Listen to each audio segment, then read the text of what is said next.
Néanmoins, ils comptent tous respecter la décision finale du gouvernement du Sénégal.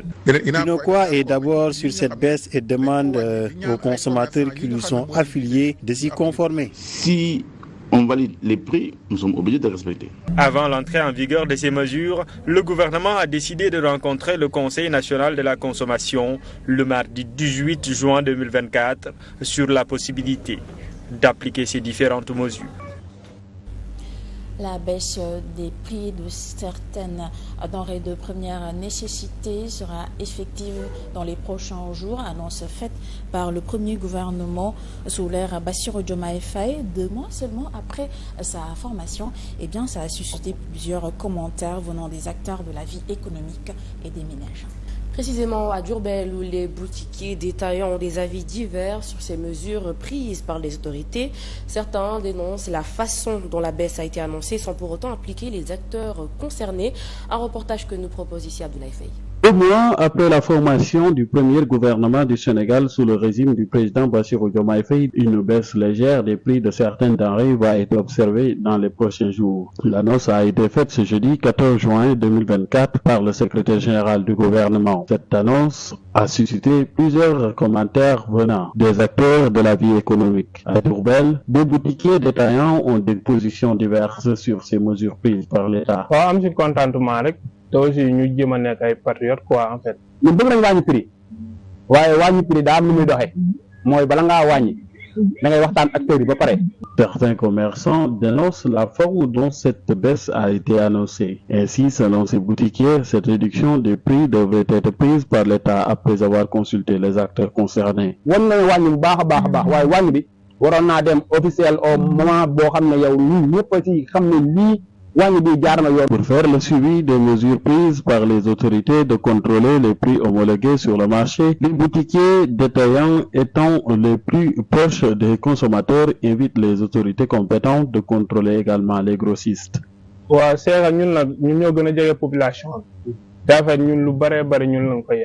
chaque fois que des mesures de réduction des prix des denrées sont prises, ce sont les boutiquiers détaillants qui encourent plus de pertes.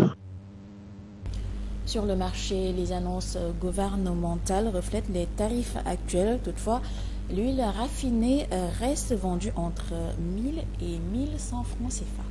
Au marché de Ouakam, vendeurs et clients attendent avec impatience cette diminution des prix sur les produits visés, bien que des préoccupations persistent quant à la réduction du prix du pain, susceptible d'engendrer des malentendus. Reportage Oumar Thiam. Sur le papier du gouvernement, le sucre, le ciment, l'huile, le pain et le riz non parfumés sont vendus tels édictés par les services compétents. Sur le terrain, c'est quasiment conforme à l'exception de l'huile, vendue beaucoup plus cher dans ce magasin. L'huile raffinée se vend à 1100 francs le litre, le bidon de 5 litres à 5500 francs CFA. Comparé à celui-ci, la réalité est tout autre. C'est 18 500, 18 100. Litre 1000 francs. Avec la baisse annoncée, le litre connaîtra une diminution de 100 francs, soit 2000 francs sur le bidon de 20 litres. Le pain, vendu à 175 francs CFA, la baguette de 190 grammes coûtera 160 francs CFA. Cet habitué des marchés applaudit. On accueille favorablement la nouvelle, même si le prix du pain risque de poser problème, surtout avec la monnaie. Le même problème risque de se poser sur un autre produit. Le riz, si la mesure est entérinée, le kilogramme sera vendu à 410 francs CFA au maximum. Le ciment vendu entre 112 000 et 114 000 francs CFA, la tonne connaîtra une baisse de 2000 francs CFA.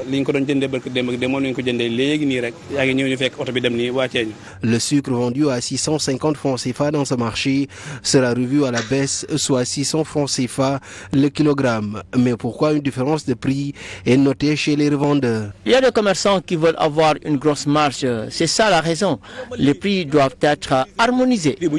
C'est un bon début de la vie des vendeurs et des clients, si l'on s'intéresse de plus près à la tarification prochaine, même s'ils espèrent que des mesures dissuasives seront de rigueur pour contrecarrer le plan des plus véreux. Mais la question qui s'y est la suivante. Quel est le coût réel de cette baisse? Nul ne saurait le dire, du moins pour le moment. Pendant ce temps, Omar Cham, l'accès au logement reste un véritable casse-tête au Sénégal, malgré les nombreuses mesures prises par les anciens régimes. Et pour le régime du président Bassirou Diomaye Faye, la solution passe par la suspension de la taxe parafiscale sur le ciment, autrefois destinée à financer le fonds pour l'habitat social. Cette mesure, bien que prometteuse, pourrait avoir des répercussions financières sur les politiques de cette structure.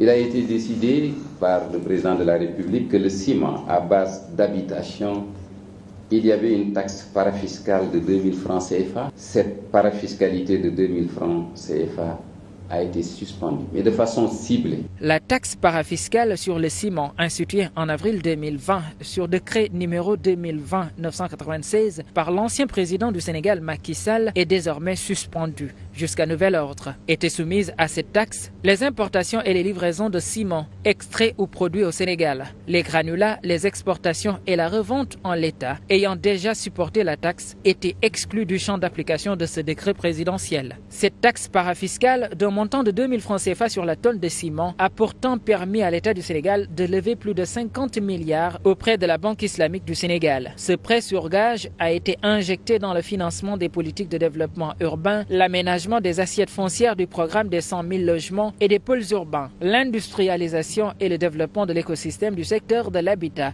notamment la construction d'un grand hangar industriel pour les activités liées au bâtiment, réalisé à Bambilor par la SICAP. Bref, une mesure prise par l'ancien régime pour faciliter l'accès à un logement décent aux populations très étouffées par la cherté du loyer. Pourtant, pour ces mêmes motifs, le régime Diomaye a décidé de suspendre cette taxe. Une suspension ciblée, a déclaré le secrétaire général du gouvernement, qui précise qu'elle continuerait à s'appliquer aux grandes entreprises. Cela signifie-t-il que le programme 100 000 logements sociaux devra fermer boutique? Comment la Banque islamique de développement va-t-elle être remboursée désormais? Comment l'État va-t-il faire appliquer sa volonté sur le ciblage? Comment cette mesure va-t-elle impacter le coût du ciment? Autant de questions qui restent en suspens. Cependant, il est clair que cette suspension risque de créer le chaos au sein du Fonds pour l'habitat social qui va perdre une importante source de revenus essentielle à son fonctionnement. Si Macky Sall a voulu prélever des taxes sur le ciment pour construire des logements sociaux, Bassirou Diomaye Faye, lui, suspend ces mêmes taxes pour permettre aux promoteurs de construire eux-mêmes à plus faible coût. Deux stratégies opposées pour le même objectif qui est le bien-être social des citoyens.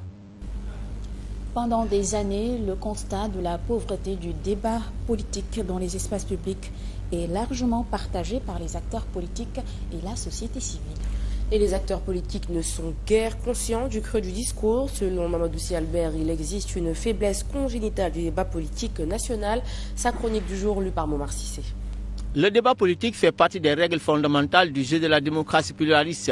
Le débat contradictoire est même l'âme de la République et de la société en ce qu'il est, par essence, du domaine de la réflexion, de la confrontation des idées mûrement réfléchies et des projets de société élaborés, cohérents et pertinents. Depuis des années et des années, le constat de la pauvreté du débat politique dans les espaces publics est largement partagé par les acteurs de la société civile et de la politique. La pensée politique est en panne sèche.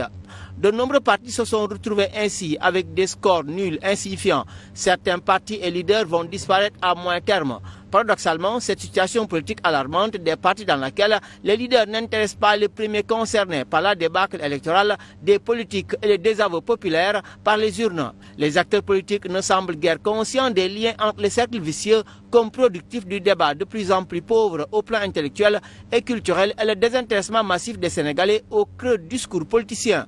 Les premiers mois de la troisième alternance illustrent de nouveau la faiblesse congénitale du débat politique national basculant dans la misère culturelle, le renoncement à la réflexion et à la prospective. Le débat porte désormais les habits des égos, des promesses des vainqueurs, la diffamation par des attaques au bas de la ceinture. Les mesures gouvernementales annonçant la baisse prochaine des denrées de première nécessité n'échappent pas à ce climat délétère. Le débat politique s'est ainsi engouffré dans un cercle vicieux évacuant les questions cruciales de gouvernance du Sénégal, de l'Afrique et du monde. Les uns se défendent mordicus, les autres pourfendent aveuglement à la mitraillette. Ce n'est point étonnant que les espaces politiques soient occupés par des incultes, des dealers d'élite en désinformation, des prétentieux et des insulteurs professionnels. La crise d'orientation politique des partis de leadership demeure la véritable cause. La crise d'orientation politique des partis et de leadership demeure la véritable cause majeure de l'affaiblissement du débat politique et la démocratie. Le persistant débat pauvre n'en est en réalité que le reflet réel de l'état agonisant des partis de l'engagement militaire, perdu toutes ses valeurs intellectuelles et éthiques. On ne débat plus, on déblatère à longueur de journée dans les médias et les réseaux sociaux. Et puis, à l'approche de la Tabaski, l'augmentation des tarifs du transport suscite de l'inquiétude chez les voyageurs. À la gare routière des Beaux-Maraîchers de Pikine, les tarifs ont doublé, atteignant jusqu'à 15 000 francs CFA, ce qui a pris de nombreux clients au dépourvu. Regardez. Ça bouge et ça pèse à la gare routière des Beaux-Maraîchers de Pikine. Les voyageurs viennent de partout. Tabaski oblige, mais ici, à l'instar des autres gares routières, certains transporteurs ont aussi augmenté les prix. C'est un peu cher parce que le voyage d'ici Dagana c'était 5 000 francs, mais aujourd'hui on l'a fait jusqu'à 13 000 francs. C'est trop cher. Personne ne peut voyager sans ses bagages, c'est impossible. Avec 2 valises seulement, on te taxe plus de 4 000 francs CFA. Ici, ces minibus partent vers le nord du Sénégal. Contrairement aux autres, les prix sont stables. Tout est réglementé ici. Le prix du billet, c'est à 6 000 francs CFA. Rien n'a changé, aller comme retour. Je vais à Saint-Louis et pour le moment, il n'y a aucun problème. Quand je venais, je pensais que ça allait être cher, mais ça va, alhamdoulilah. Il lance un appel aux autorités compétentes pour que de fortes décisions soient prises et sanctionnées si nécessaire. Nous appelons le ministre des Transports à revoir les prix, à venir contrôler ce qui se passe ici. À chaque fois, il profite des fêtes pour augmenter le tarif. Et ça c'est un peu énervant. Et pourtant, il y a une profiter de sa poste, mais il y a profiter. Le ministre des Transports, El Malick Ndiaye, en visite à la gare, a profité de l'occasion pour rencontrer les acteurs avant d'annoncer les prochaines assises sur le transport. Les tailleurs de leur côté sont pris dans l'effervescence des derniers préparatifs, submergés par les commandes et le redouble d'efforts pour finaliser les ajustements à temps. Et dans cette course contre la montre, certains ont déjà atteint leurs limites et ne peuvent plus accepter de nouvelles commandes, c'est ce que nous dit Matar Bari. C'est l'effervescence dans les ateliers de couture à l'approche de la fête de Tabaski. Les tailleurs sont submergés par la quantité des commandes. On est submergé par le travail en ce moment. On a eu beaucoup de commandes par rapport aux années précédentes. Ça avance très bien. J'espère que tout sera prêt avant le jour J. Actuellement, c'est une course contre la montre pour finir à temps les commandes déjà reçues. Et chacun avec sa façon de procéder. Certains sont obligés de passer la nuit, là où d'autres ont trouvé une méthode beaucoup plus adéquate. On ne passe pas toute la nuit. On travaille jusqu'à 5 h du matin et on revient à 12 h ou 13 h pour continuer. Parce que c'est pas bien d'enchaîner. Il faut dormir un peu. L'essentiel, c'est de finir à temps afin de satisfaire la clientèle. On fait tout notre possible pour finir le travail. On ne veut pas de problème avec nos clients. On s'est engagé de finir avant la fête et on va se donner les moyens. Je suis dans ce métier depuis plus de 20 ans. Si certains tailleurs ont déjà bouclé les commandes, d'autres en revanche continuent d'en recevoir. Ça fait au moins 1 mois que j'ai arrêté de prendre des commandes. Il ne reste que 4 ou 5 jours, mais je reçois encore des commandes parce que les clients viennent toujours. La Tabaski sera célébrée dans moins d'1 semaine. Les tailleurs, de leur côté, s'affairent au dernier réglage pour livrer la marchandise. Matar Bari en sport, la 17e édition du championnat d'Europe des Nations s'est ouverte ce vendredi à Munich avec l'affiche du match d'ouverture Allemagne-Écosse. L'Allemagne mène déjà par 3-0. Le coup d'envoi a été donné à 19 h et parmi les 24 pays engagés dans cet Euro 2024, 5 se présentent avec le costume de favori au titre. Et 3 ans après l'Euro 2020, reporté à 2021 en raison de la pandémie du Covid-19, le grand rendez-vous continental revient avec une formule plus classique. Depuis 2016, ce ne sont plus 16 mais 24 nations qui sont qualifiées pour la phase finale, 24 engagées au 14 juin.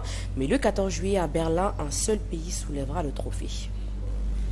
La finale de la Coupe du Sénégal 2024 promet un affrontement épique entre deux équipes de division inférieure. Mbour FC affrontera l'Académie Les Férus du foot dans un choc des outsiders pour décrocher le précieux trophée. Un événement qui marque une occasion exceptionnelle pour le football sénégalais où les favoris habituels ont été éclipsés par ces équipes inattendues. Mbour Petite Côte, Férus de foot, l'affiche de la Coupe du Sénégal édition 2024. Elle n'était pas partie pour l'être pourtant sur le papier après le tirage au sort. Mais le football a encore montré sa réalité. Être favori ne veut pas toujours dire tenir son rang. Ce jeudi, les Requins ont éliminé la Jeanne d'Arc de Dakar au tir au but 4-3. Qui va jouer la finale de Coupe du Sénégal? Après un match nul, un but partout. Une qualification acquise au courage face à la vieille dame. Cette finale sera la 4e de leur histoire après 2011, 2013 et 2017. De leur côté, les Férus de foot ont battu le grand Jaraaf de Dakar, tenant du titre, également vaincu au tir au but, après un score nul de 0 but partout. Les Férus qui gagnent. Cette finale entre les deux modestes clubs de football local sénégalais est une première dans l'histoire de la Coupe du Sénégal. Les deux équipes, issues des divisions inférieures, auront l'opportunité de créer la surprise et de soulever le trophée national. Une page à écrire et une histoire à graver dans les archives du football sénégalais. Voilà ce qui met fin à cette édition. Merci à vous de nous avoir suivis. Journal présenté avec plaisir en ta compagnie, Tamara Diop. Le plaisir partagé, Germaine Anastasie Diouf, et ce comme chaque soir de cette semaine. Merci également à vous, chers téléspectateurs, d'avoir été avec nous. Restez sur la 7 TV et retrouvez dans quelques minutes à 20h30 votre magazine Découverte Grand Angle. Vous aurez ce soir l'occasion de découvrir deux reportages signés Moussa Mané et Ousmane Ba à la présentation. Pape Mokhtar Selane et Charline Rafidi. Quant à nous, on se retrouve la semaine prochaine. Excellent week-end à tous.